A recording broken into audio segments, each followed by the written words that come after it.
Oslavy 80. výročia ukončenia druhej svetovej vojny a porážky fašizmu dnes v Pekingu vyvrcholili vojenskou prehliadkou. Niekto si ju mohol vykladať ako demonštráciu vojenskej sily Číny, treba ju však vnímať v kontexte vážnych vyjadrení čínskeho prezidenta Xi Jinpinga. Čínsky prezident veľmi jasne naznačil, že svet stojí pred voľbou mieru alebo vojny a že Čína má vôľu zohrávať pri novom mierovom usporiadaní sveta rozhodujúcu úlohu. V každom prípade platí, že už ani tí najideologickejší odporcovia Číny nemôžu nevidieť všestranný rozmach, ktorý Čína dosiahla.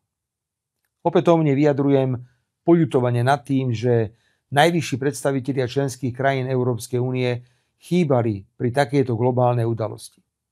Ak si mysleli, že takto dostanú čínske oslavy víťazstva v druhej svetovej vojne do izolácie, veľmi sa prerátali.